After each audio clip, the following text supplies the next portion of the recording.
La banque m'a appelé. Votre mari est ici avec une femme identique à vous. Le téléphone a sonné à 11h17. Je me souviens de l'heure avec une précision mécanique, comme si ce petit nombre sur l'écran creusait une cicatrice dans le temps. La voix à l'autre bout était polie, mesurée, distante, la voix de quelqu'un qui travaille avec des procédures et des phrases préparées. « Madame, votre mari est ici avec une femme identique à vous », a dit l'employé, comme on annonce un oubli dans un dossier, sans fioriture, mais avec cette étrange urgence contenue qui vous coupe la respiration. Je ne me suis pas effondrée. Ce n'était pas une réaction héroïque, juste un réflexe de survie, garder la tête claire. J'ai demandé l'adresse et raccroché, et j'ai regardé mon reflet dans la fenêtre de ma cuisine. La lumière de midi éclairait le contour de mon visage d'une façon banale, implacable. Un instant, j'ai cherché dans ce reflet ce qui, selon eux, pouvait être identique. Était-ce une coupe de cheveux, un pli du sourire, la façon dont je tenais mon sac ? Est-ce que quelqu'un, quelque part, avait appris à reproduire mes gestes comme on apprend une chanson ? Je suis sortie en voiture en silence. La route me semblait double, à la fois la route familière que j'avais parcourue 1000 fois et une route étrangère qu'on m'avait imposée à l'instant. En arrivant devant la banque, mon cœur a trahi une accélération que j'ai dû dompter. À travers la vitrine, j'ai vu 3 silhouettes. Une, plus mince, paraissait plus jeune, mais il y avait dans sa posture quelque chose qui m'a fait vaciller, la manière de replacer une mèche derrière l'oreille, le petit mouvement d'épaule quand on a juste un sac. Le sac. Il portait le même motif que le mien, un détail anodin mais précis qui s'est planté comme une épingle dans mon esprit. Elle portait une écharpe bleue. Ce fut la première image qui me frappa pour de bon. L'écharpe bleue, nouée exactement comme je le fais quand je veux réchauffer plus que mon cou. Le parfum m'est parvenu ensuite, une note florale discrète que j'associais à une amie de longue date, et j'ai compris que ce n'était pas seulement une ressemblance physique, c'était une mise en scène d'attitude, de repère. Mon mari, lui, parlait bas, la main posée sur le comptoir. Sa façon de sourire était la même que celle qu'il a quand il veut désamorcer une question. Tout cela semblait terriblement réglé. Je suis restée derrière la vitre, immobile. Non par l'absence d'idées, mais par stratégie instinctive. Là, sur ce banc en plastique, j'ai observé. J'ai noté des détails que je savais devoir me servir plus tard. La façon dont la femme identique changeait de posture quand mon mari prétendait la présenter. Le ton de connivence qui passait entre eux. Un bref échange de regards. Pas ceux d'amants passionnés, mais ceux de complices endrainés. Elle a sorti un document. On aurait dit un dossier. Le geste était précis, presque mécanique. Le guichetier a demandé une pièce d'identité. Elle a présenté une carte, la tenue de sa main imitant parfaitement la mienne, comme si elle avait regardé mes gestes pendant des semaines. Je suis entrée. Pas en furie, pas en accusation. J'ai franchi la porte comme quelqu'un qui entre pour récupérer un courrier. Mon pas était mesuré, ma respiration calibrée. De près, la ressemblance était plus troublante encore. La ligne du nez, un plissement au coin de l'œil quand elle souriait pour la photo, la façon dont le sac reposait sur le bras. Ces petites choses que l'on ne prête pas attention avant qu'une autre personne ne tente de les arborer comme des uniformes. Au guichet, j'ai entendu une phrase courte, administrative. « Madame, votre mari prononce votre nom pour certaines opérations. Nous avons eu un doute. » Le guichetier ne totalisait pas l'embarras, il suivait un protocole. Son regard cherchait la confirmation dans mes yeux, pas dans mon mari. Et c'est là que j'ai constaté la distance. Il y avait un monde entre le ton banal du lieu et la normalité tangible que j'avais sous les yeux. Je n'ai pas demandé à ce moment précis pourquoi. Je n'ai pas crié, je n'ai pas supplié, je n'ai pas prononcé le moindre mot qui aurait donné à mon mari la possibilité de jouer la scène d'épouse offensée. À la place, j'ai fait ce que font parfois les gens qui se savent observer depuis longtemps. J'ai pris le recul. Je me suis assise sur le banc pliant du hall, j'ai laissé la scène se dérouler et je l'ai regardée. C'est là que le monde a commencé à se diviser net, en avant et en arrière. En arrière, tout ce que je savais de nos années ensemble. En avant, la nécessité de vérifier, systématiquement, chaque publication de ce que j'étais. Je n'ai pas voulu que ce premier bloc de ma vie après la nouvelle soit un spectacle pour d'autres. Les gens regardent toujours quand quelque chose sort de la norme. Ils veulent un dénouement immédiat, une réplique, un affrontement. Mais je portais en ce moment précis une autre urgence, l'urgence de comprendre. Si quelqu'un avait décidé de prendre ma place, il fallait accepter que ce n'était pas seulement une affaire d'affect, c'était une affaire de preuve. Si cette histoire vous intrigue, abonnez-vous pour la suite. Je suis partie sans bruit, sans demander d'explication officielle sur place. J'ai laissé l'imposture fonctionner quelques minutes de plus, parce que je savais que toute hystérie aurait produit une fuite d'informations, une fausse victoire pour eux. Dans la voiture, j'ai essayé de rassembler les pièces du puzzle à partir de la mémoire. Depuis combien de temps pouvais-je avoir été observée? Quel geste donnait des indices? Quel papier mon mari touchait-il? Avait-il accès à mon courrier, à mon dossier de banque, à mes factures? La rage a effleuré mon esprit, mais je l'ai repoussée. Elle aurait obscurci la méthode. J'ai choisi d'aller au café d'en face et de m'asseoir à la table la plus basse, celle où l'on voit la rue sans être vu. J'ai sorti mon sac, j'ai posé mes mains sur mon téléphone et j'ai pris des notes, d'abord mentales, puis écrites. J'ai griffonné l'heure, l'apparence, les gestes, la couleur de l'écharpe. J'ai noté que la femme identique avait mal mis sa signature, comme si elle ne serrait pas assez le stylo au point d'exhiber une hésitation dans le trait. La signature est une blessure fine. Quand on l'étudie assez, on reconnaît la pression, l'inclinaison, la vitesse. J'ai compris que c'était peut-être la faille dont je disposais. Quand je suis rentrée chez moi, j'ai verrouillé la porte et j'ai allumé la lumière du bureau. Le jour était plein et lourd, mais dans l'air flottait une fraîcheur de menace contenue. J'ai vidé mon sac méthodiquement. J'avais toujours été une personne prudente avec les papiers. Cartes, dossiers, factures étaient rangés dans une pochette dédiée. Cette habitude, banalement féminine, allait devenir ma première ligne de défense. J'ai sorti le dossier principal, mon passeport, ma carte d'identité, les relevés de compte, et j'ai commencé à fouiller, comme on fouille un coffre à la recherche d'une clé perdue. La première chose qui me saisit fut la duplication. Là, dans un volet moins regardé, une chemise de documents contenait des photocopies presque parfaites de mes pièces. Les bords étaient coupés proprement, les plis faits à la main, et quelqu'un avait même pris la peine d'aligner la photo sur le gabarit du formulaire. Ce n'était pas le travail d'un amateur de passage. C'était du temps, de l'attention, une méthode. J'ai senti mes mains se serrer autour d'une lettre volante, une facture au nom de mon mari pour un cours de présentation et posture, pour une somme qui ne figurait pas sur nos dépenses habituelles. Une étrange constellation d'achats de parfums, d'accessoires et de séances de maquillage. Il y avait des notes anonymes sur un carnet, des répétitions, comme si l'on pilonnait des gestes. Tenir le sac, sourire, régler le ton. Je n'ai pas crié. J'ai photographié les documents, alors même que l'idée de constituer un dossier ne m'était pas étrangère.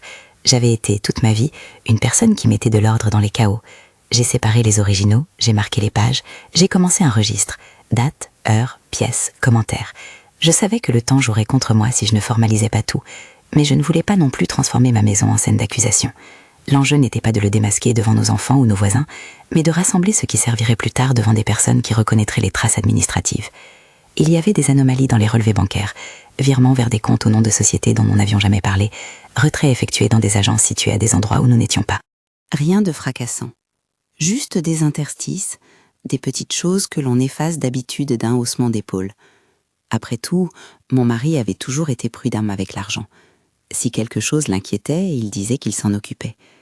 Ce que j'ai appris, au fil des heures qui ont suivi, c'est que la prudence prend parfois la forme de mensonges bien arrangés. J'ai appelé le notaire. Sa voix, grave et posée, m'a demandé de venir avec les documents originaux. J'ai expliqué brièvement la situation, sans entrer dans les confessions domestiques. « Nous prendrons des copies certifiées et ferons un inventaire », m'a-t-il répondu. J'ai senti une bouffée d'importance administrative me traverser. J'avais franchi une frontière, où les émotions doivent céder la place au registre, aux faits consignés. J'ai aussi appelé une avocate, quelqu'un que j'avais consulté il y a des années pour un dossier sans suite. Elle m'a demandé de garder le silence pour l'instant et m'a conseillé de ne rien modifier aux documents et de ne pas envoyer de messages accusateurs. « Nous devons préserver la chaîne de preuves », a-t-elle dit, terme sec et froid qui, paradoxalement, m'a rassurée. Pendant ce temps, j'ai laissé qu'on me croie en retrait. J'ai observé sans intervenir, car il me fallait plus que la colère pour agir. J'ai repensé à de petits indices que j'avais jadis écartés comme négligence. Des commentaires sur ma tenue qui semblaient, rétrospectivement, calibrés pour me disqualifier. Une insistante curiosité pour des détails de mon identité. Des remarques que je balayais comme de l'humour. Ce n'était pas un détail isolé. Cela formait une stratégie. Apprendre, imiter, reproduire. L'idée m'a parcouru, avec colère mais aussi avec clarté, que l'usurpation n'était pas tant affaire de ressemblance physique que d'appropriation des gestes qui rendent une personne crédible aux yeux des institutions. Je me suis mise à lister les priorités. D'abord, sécuriser mes documents originaux. Ensuite, établir une chronologie des mouvements bancaires suspects. puis interroger avec précaution les personnes qui pourraient confirmer les faits, le notaire, l'avocate, un employé de la banque à qui j'avais parlé en confidence plus tôt. J'ai évité d'appeler nos enfants immédiatement, parce que je voulais d'abord avoir des faits. Protéger la famille signifiait parfois tenir les nouvelles pour soi jusqu'à pouvoir offrir une explication structurée. Le soir, assise devant la table, entourée de feuilles, j'ai compris une autre chose, la dimension psychologique de l'acte. Remplacer quelqu'un n'est jamais que technique, si l'on ignore l'impact qu'il produit. Cette femme, cette double, si elle avait été formée, avait été travaillée pour incarner une version édulcorée de moi, un personnage calibré pour tromper les interlocuteurs administratifs, pas nécessairement pour durer dans la relation, ou pour résister à l'examen intime. J'ai pensé à la fatigue qu'il faut pour jouer une autre vie, et à la violence silencieuse que représente ce type de substitution. Les jours suivants prirent un rythme nouveau, presque militaire. J'organisais des sessions de travail personnel, photos, décryptage de signatures, recoupement de dates. Je collationnais preuves et incohérences dans des pochettes séparées, chacune étiquetée. J'ai pris une décision qui surprendrait peut-être beaucoup. Je n'ai pas cherché à provoquer une confrontation publique. J'ai opté pour une stratégie d'observation contrôlée. Laisser la supercherie poursuivre son train, en vérité, me donnait une visibilité. Les imposteurs, lorsqu'ils se croient invincibles, commettent des erreurs. Ils oublient parfois que l'administration exige des détails que l'on néglige en jouant à du théâtre.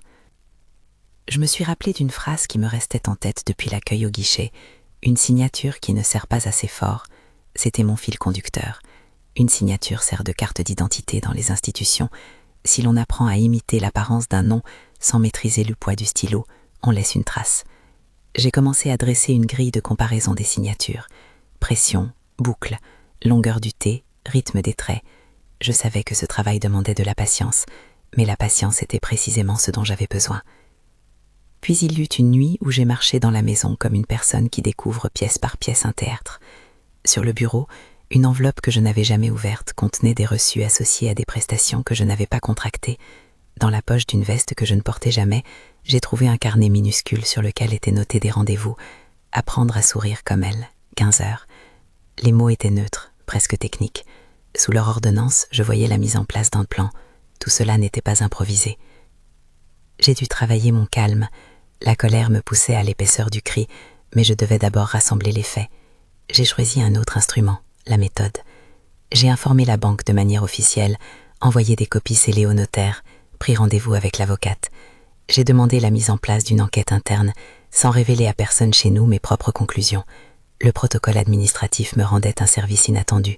Il me donnait un cadre pour transformer la douleur en action. Le plus douloureux n'était pas la visibilité des documents, ni même la stratégie en elle-même, mais la reconnaissance brutale, à cet instant, que la confiance peut être travaillée et détournée. J'ai repensé aux années où j'avais délégué des choses par confort, où laisser faire avait signifié « je fais confiance ». Je me suis demandé si la confiance s'était, insidieusement, transformée en aveuglement. Cette réflexion n'était pas une autoflagellation, c'était une constatation lucide. La vérité a cette forme, elle oblige à regarder ce que l'on n'a pas voulu voir. Les premiers jours, j'ai laissé la copie se mouvoir à sa guise. J'ai observé, j'ai noté. Elle se présentait à d'autres guichets, envoyait parfois des formulaires mal remplis qui nécessitaient correction, répondait à des questions de sécurité avec des hésitations. Peu à peu, la méthode a porté ses fruits. J'ai récolté des incohérences. Certaines étaient minuscules, une lettre mal dessinée, une adresse légèrement différente, d'autres étaient plus nettes, des réponses à des questions secrètes qui ne correspondaient pas à ce que je savais. Ces décalages n'étaient pas spectaculaires, mais ils étaient probants. Un matin, la banque m'a contacté à nouveau. La voix était moins distante cette fois. On sentait la machine en mouvement. « Madame, nous avons relevé plusieurs incohérences dans les démarches effectuées au nom de votre compte », m'a dit la conseillère. L'emphase n'était pas sur le théâtre domestique, mais sur la sécurité des opérations. Ils m'ont proposé un rendez-vous pour une vérification approfondie, examen de signature, vérification des pièces. J'ai accepté. Je ne voulais pas d'une scène inutile, mais d'une procédure qui ferait apparaître clairement où les choses avaient été falsifiées. Ce rendez-vous, je le préparais comme un examen. J'ai compilé mes preuves, numéroté les pages, et je suis allée avec un calme stupéfiant. J'avais appris que quand on possède l'ordre des pièces, on possède le discours.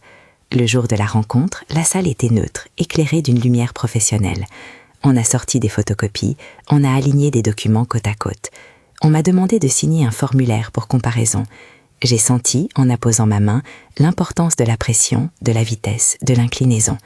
J'ai vu leur regard parcourir les traits, analyser la boucle du G, la façon dont le Y s'accrochait. Là, devant eux, quelque chose d'évident est apparu. La reproduction était soignée, oui, mais elle manquait d'une chose essentielle, la spontanéité qui appartient à une écriture vécue. Les traits étaient reproduits comme on copie une image.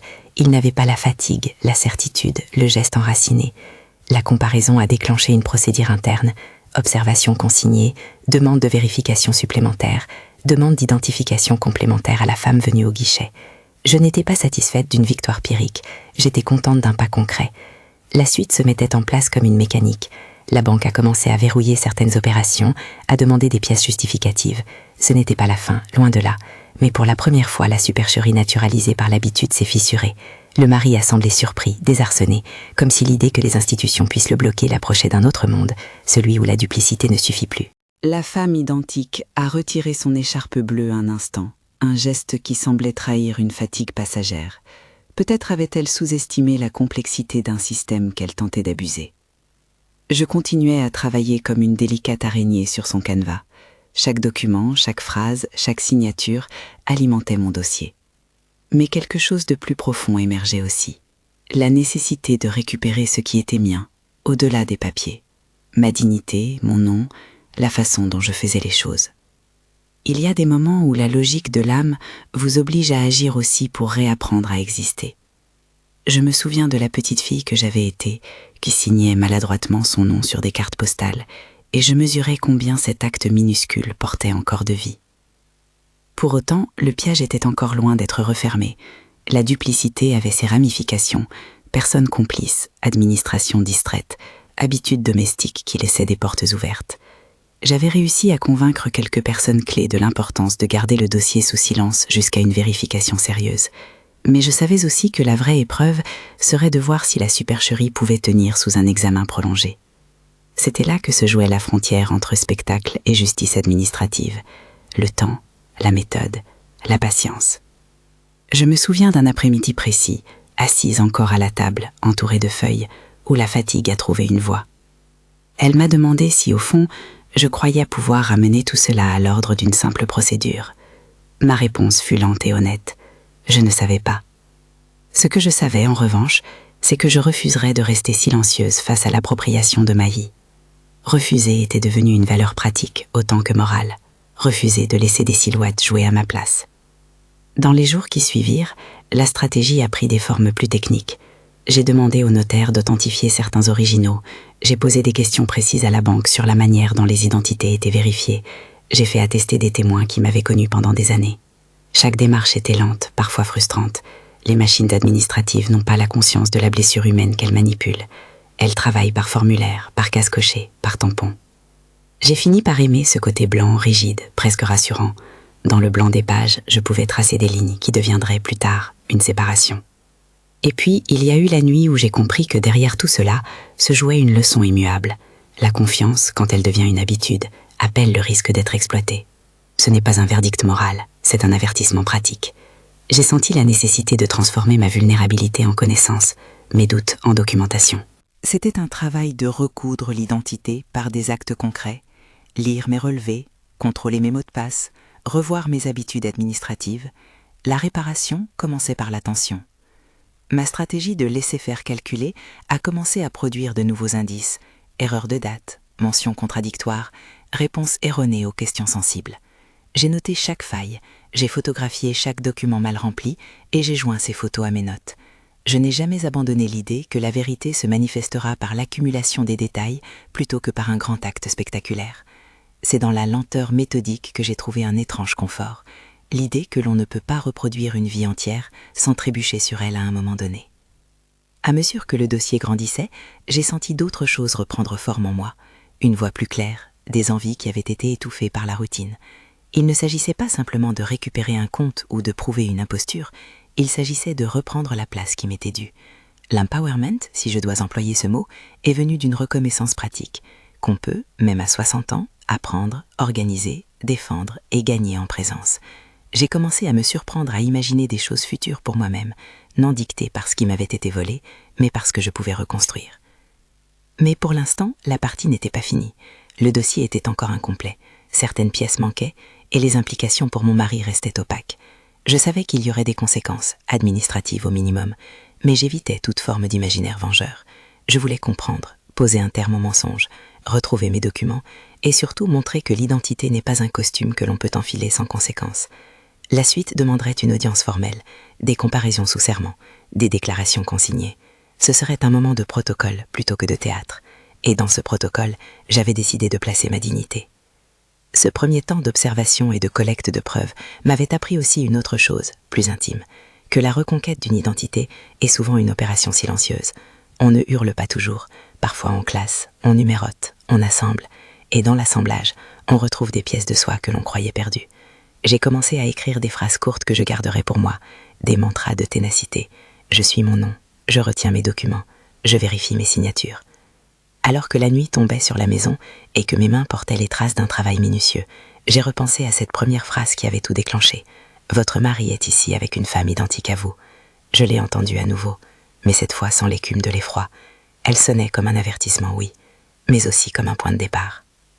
Je voulais que cette histoire ne soit pas simplement une anecdote amère à raconter au fil d'un repas, je voulais en faire une démonstration que la vigilance et la méthode peuvent reprendre ce qui a été subtilisé. Le téléphone a sonné encore. J'ai regardé l'écran et j'ai vu le numéro de la banque.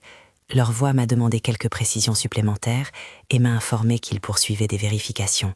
Ils ne pouvaient rien promettre, mais ils avaient noté les anomalies et placé certains comptes sous surveillance. C'était une progression administrative, lente mais réelle. Et tandis que j'accrochais, j'ai senti une tension retenue, comme avant un acte solennel. Je me suis levée, j'ai pris la chemise pleine de copies et je l'ai serrée contre la poitrine. Il y avait encore tant à faire, vérifier des signatures, suivre des retraits, établir une chronologie.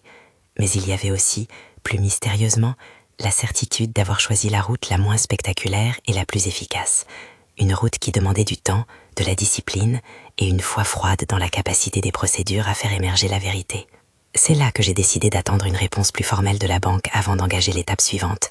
Je voulais que leurs conclusions viennent appuyer les miennes, que la machine administrative produise ses propres constats pour que je puisse ensuite exercer mes droits avec plus de poids. Je voulais que tout soit consigné, de façon irréfutable, dans le registre blanc des administrations. La maison s'est tue. J'ai posé la chemise sur la table et j'ai regardé la fenêtre où s'était joué le premier acte. De l'autre côté, la rue continuait sa vie ordinaire. Les gens rentraient, achetaient du pain, saluaient le voisin. La normalité, pensais-je, continue sans savoir combien de vies elle engloutit à la surface. Moi, je venais d'entrer dans une nouvelle forme de vie, celle d'une femme qui reconstruit progressivement son espace, une preuve à la fois. Dans l'immobilité qui suivit, j'entendis ma propre voix intérieure me rappeler deux choses essentielles. Ne pas confondre vitesse et justice, ne pas confondre mise en scène et vérité. Et je me suis préparée à ce que la prochaine étape exigerait encore plus de sang-froid. J'étais prête à affronter l'audience administrative, à comparer des signatures sous la lumière froide d'un bureau, à demander des comptes sans dramatiser. Mais je savais aussi que, quoi qu'il advienne, ma priorité restait de récupérer mes documents et ma dignité. Je me suis couchée tard, les idées en mouvement, la chemise à portée de main, la liste des actions griffonnées sur un coin de nappe. Le sommeil est venu avec la promesse d'un lendemain où peut-être la machine commencerait à rendre ses réponses, et je me suis endormie en répétant le nom de ma vie. Mon nom, écrit de ma propre main, avec la pression que j'avais pris soin de conserver, comme une arme discrète. Le lendemain matin, j'ai repris la chemise entre mes mains, comme on reprend un fil coupé. La lumière était plus claire que la veille, et j'ai senti que l'air contenait moins d'adrénaline et plus de décision. J'avais rendez-vous avec la conseillère de la banque à 10h30, et l'avocate m'avait demandé d'apporter les originaux soigneusement rangés. Le notaire viendrait plus tard pour authentifier quelques pièces si nécessaire. Tout cela sonnait proprement administratif, presque banal, et c'était précisément ce dont j'avais besoin. La banalité d'une procédure contre l'étrangeté d'une mise en scène. La salle de réunion de la banque était impersonnelle, tapissée de beige et de cuir, mais l'air y avait l'épaisseur d'une attente professionnelle. On m'a fait asseoir face à une table longue, où étaient déjà disposées des photocopies alignées, comme un cortège immobile. La conseillère qui m'accueillit avait un regard qui n'était pas celui d'une complice émotionnelle. C'était le regard d'une personne qui doit suivre des étapes. Ce détachement m'a plu. Il permettait de transformer le scandale intime en dossier factuel. « Nous avons préparé des comparaisons », dit-elle en déposant côte à côte deux feuilles. La main qui mettait le document en place était sûre. Sur l'une, ma signature. Sur l'autre, la signature présentée par la femme au guichier. Elles se répondaient comme deux notes fausses d'une mélodie. Les traits imitaient la forme, mais la densité et la cadence trahissaient l'une comme reproduction. La conseillère fit une remarque technique, neutre. « Il y a une différence de pression, madame.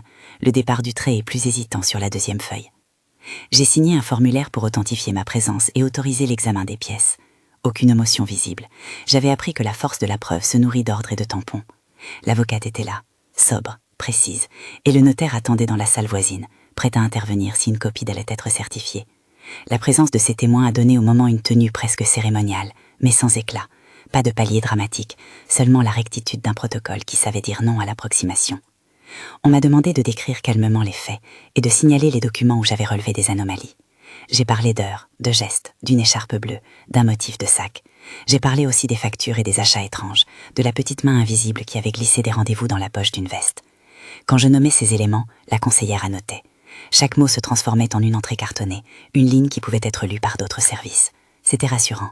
Mes souvenirs n'étaient plus seulement intérieurs. Ils devenaient repérables. Puis ils ont appelé la femme au guichet.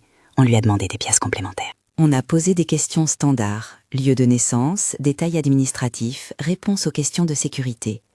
La différence fut visible à l'oreille. Là où je répondais naturellement, sans calcul, la femme hésitait, cherchait des appuis, enchaînait comme on récite des éléments appris. À un moment précis, elle a cité une date à laquelle elle n'aurait pas pu être au lieu prétendu, une petite erreur de géographie temporelle, et la conseillère l'a notée.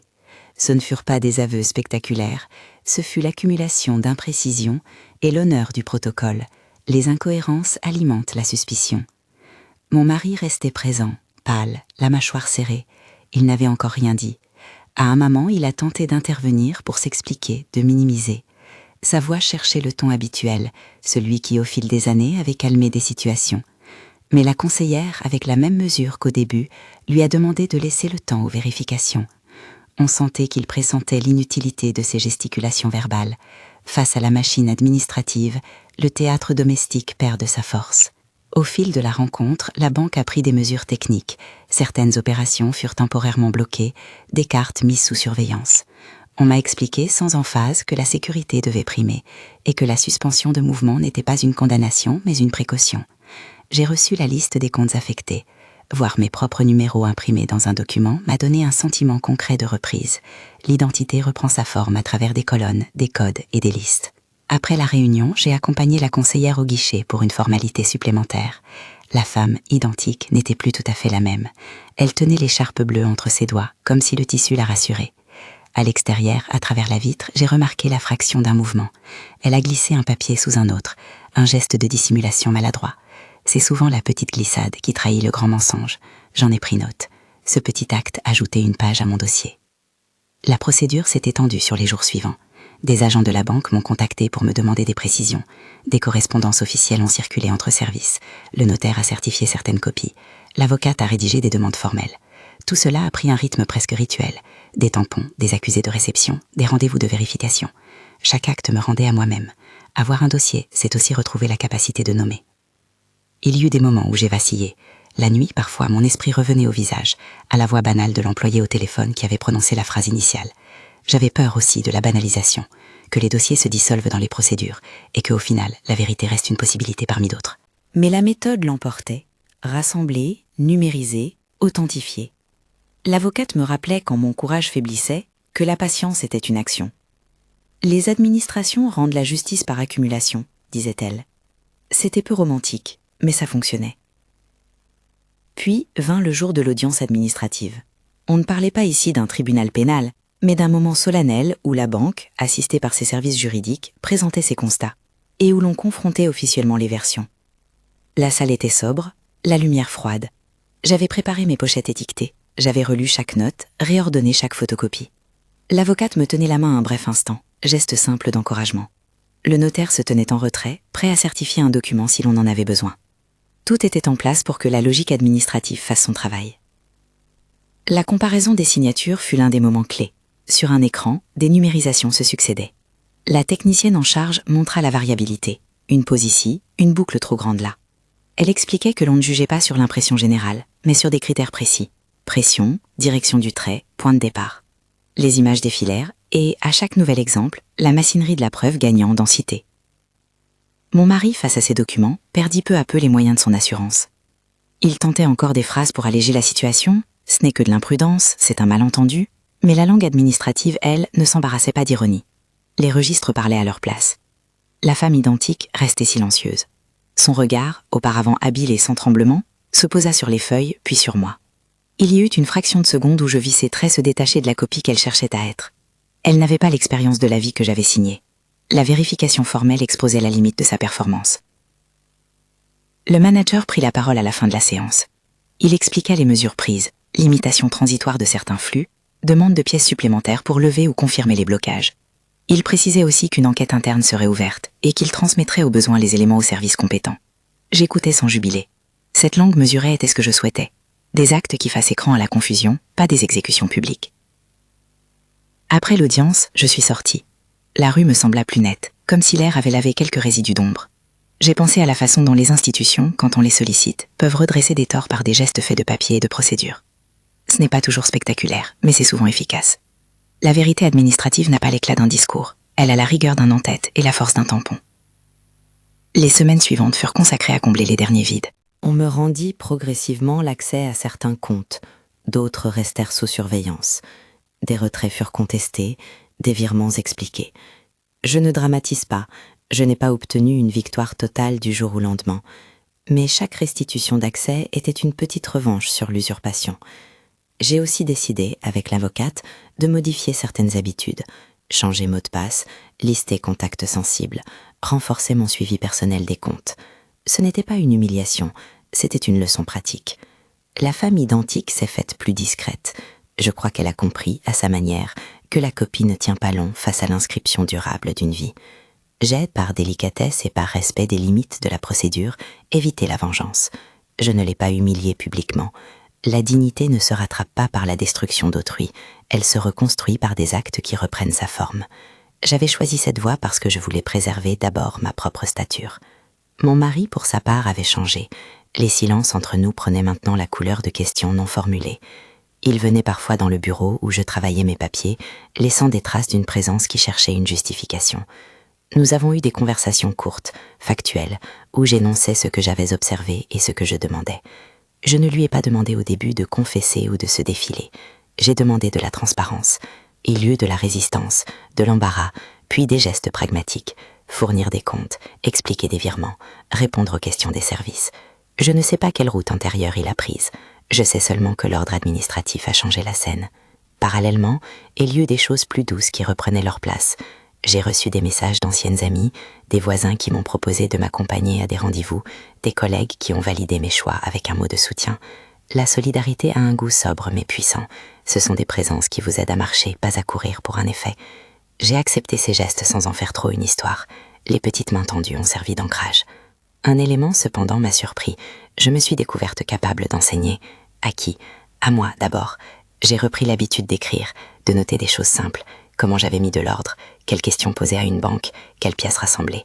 Bien sûr, je n'ai jamais indiqué de procédure légale, je ne suis pas une juriste, mais j'ai partagé des astuces prudentes, garder originaux, faire des copies certifiées, prendre des photos datées. Les retours furent nombreux, d'autres femmes de mon âge qui avaient subi des trahisons financières, des usurpations de diverses natures. Notre douleur commune s'est transformée en réseau d'attention. Peu à peu, j'ai senti une reconquête intérieure se jouer au quotidien. J'ai recommencé à écrire mon nom à la main, pas comme un geste symbolique, mais comme un rituel. À chaque signature, je mesurais la pression, la vitesse, la familiarité du mouvement. C'était un exercice curieux, réapprendre une petite habitude pour qu'elle devienne de nouveau preuve. J'ai aussi remis de l'ordre dans mes correspondances, j'ai changé quelques habitudes numériques, j'ai appelé mes enfants pour leur expliquer calmement ce qui s'était passé. Ils ont été à la fois choqués et admiratifs de la méthode. Ils ont proposé d'aider. J'ai accepté, parce que la reconstruction n'est pas une entreprise solitaire. Avec le temps, le poids de l'incident a diminué sa densité. La femme identique n'était plus un fantôme au quotidien. Les garanties administratives avaient freiné son accès, et nos vies, imparfaitement mais visiblement, reprenaient leur cours. L'avocate m'a dit à un moment que souvent ces situations laissent des traces, mais aussi ouvrent des portes. Les gens apprennent, m'a-t-elle dit, ils révisent leurs pratiques, ils mettent des contrôles. C'était une remarque technique, mais elle contenait une vérité plus large. La vulnérabilité peut être transformée en opportunité de renforcement. Je me suis également demandé quelles étaient les raisons profondes de cette tentative d'ingérence. Était-ce la cupidité, la recherche d'un bénéfice matériel? Était-ce la volonté de manipuler des documents pour accéder à un patrimoine? Était-ce plus simplement une stratégie de pouvoir? Je n'ai pas voulu m'égarer dans des conjectures qui ne me feraient pas avancer. Mon travail était ailleurs. Rassembler, réparer, reprendre. Comprendre le pourquoi restait utile, mais ce n'était pas le moteur principal de mes actions. Il y eut des jours où l'amertume revenait, parfois traduite par un geste brusque en ouvrant une armoire ou en découvrant une note vieille de plusieurs années. Ces soubresauts étaient naturels. La reconstruction n'est pas une ligne droite. Mais ce qui m'étonnait et me consolait, c'était la cohérence de ma méthode. À chaque vacillement, je revenais au papier, je classais, je numérotais. Ce rituel m'ancre. Il fait de moi à la fois une personne qui se protège et une personne qui se retrouve. Je me suis aussi surprise à repenser à certaines années passées comme à une pièce où j'avais baissé ma garde progressivement, non pas par naïveté, mais par une sorte de confiance qui s'était usée en routine. Reprendre ma place signifiait révisiter ces années avec une lucidité nouvelle, identifier où j'avais laissé des fenêtres ouvertes, corriger les serrures, apprendre d'autres gestes. Ce travail était douloureux, mais il était aussi incroyablement libérateur. J'ai senti qu'en restructurant mes documents, je restructurais ma capacité à exister. Un matin, en triant des lettres anciennes, je suis tombée sur une carte postale de mes 20 ans. Mon écriture était grande, assurée, naïve et tendre. Je l'ai lue en souriant et j'ai pensé que, malgré tout, la continuité de soi se joue dans des gestes simples. L'identité tient à des petites choses, une écriture, une habitude de sac, une façon de nouer une écharpe. Les imitateurs peuvent recopier la forme, mais ils peinent à reproduire l'histoire qui habite ces gestes. Avec les mois, la banque a conclu certaines de ces vérifications. Des comptes ont été sécurisés définitivement, d'autres ont demandé des vérifications supplémentaires. On ne m'a jamais promis de verdicts finaux sur le plan pénal. Ce que j'ai obtenu, cependant, c'est le rétablissement progressif de mes moyens d'action et surtout la reconnaissance institutionnelle d'anomalies. Pour moi, cela a suffi. Je n'avais pas cherché de vengeance, j'avais cherché la restitution et la réparation. Les tampons, les lettres officielles et les modifications de statut des comptes furent autant de témoins de cette réparation. La vie reprit, doucement. J'ai retrouvé des plaisirs que j'avais laissés pour plus tard, marcher au marché, revenir d'un dîner en dépliant un souvenir, parler à voix haute sans me demander si quelqu'un allait me prêter ma voix. J'ai même, à l'occasion, raconté mon histoire à quelques personnes de confiance. Chacun y trouvait une leçon practicalisée. Regardez vos papiers, nommez vos témoins, conservez les originaux en lieu sûr. Mais au-delà des conseils, je voulais transmettre une autre chose, la possibilité de se relever. Mon rapport au mari ne se résuma pas à une rupture narrative simple. Les relations humaines sont tissées de complexité, la reconstruction ne passe pas toujours par un acte unique. Nous avons entamé, lentement, des conversations à propos des limites, des responsabilités et de la manière dont nous souhaitions avancer, ensemble ou séparés. Je n'énoncerai pas de conclusion définitive ici. La vie ne se plie pas en phrases nettes. Ce que je peux dire, c'est que j'avais repris le contrôle de mon nom et de mes documents et que cela suffisait, pour l'instant, à me rendre entière. Le dernier geste symbolique que je choisis fut simple. J'ai repris une feuille blanche et j'ai écrit mon nom, lentement, à l'encre. Je me suis attardée sur la pression, sur le rythme. Le geste m'a semblé presque sacré. En signant, je n'ai pas seulement apposé une marque, j'ai réaffirmé une histoire. Ce n'était ni un triomphe ostentatoire, ni une revanche. C'était un acte d'autorésidence. Quand je regarde en arrière, je revois encore le téléphone qui sonne un matin à 11h17. La voix mesurée de l'employé et la phrase qui a tout déclenché. « Votre mari est ici avec une famille identique à vous. » Ce fut le point d'inflexion. Mais d'autres moments, tout aussi importants, furent moins dramatiques. Un tampon sur une feuille, une signature comparée, un rendez-vous pris au café pour photographier une page, un ami qui offre une présence silencieuse. Ces petits actes, accumulés, ont fait bouger une situation qui pouvait paraître immuable.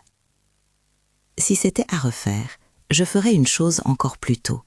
Ne pas laisser la honte décider des silences.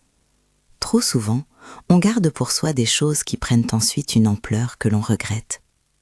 J'aurais gardé mes dossiers au jour le jour, j'aurais mis en place certains garde-fous plus tôt.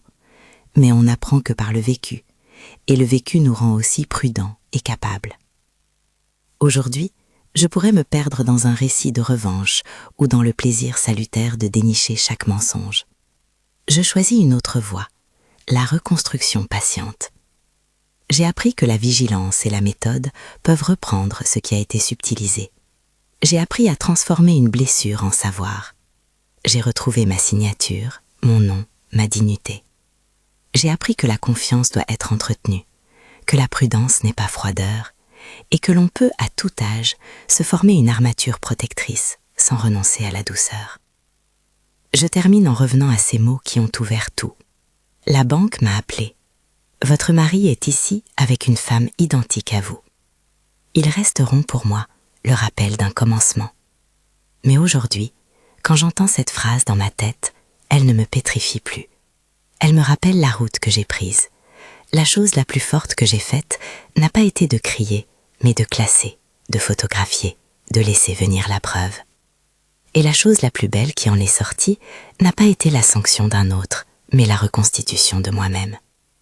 Dites-moi dans les commentaires ce que vous auriez fait à ma place et de quelle ville vous me lisez. Votre expérience peut aider quelqu'un d'autre.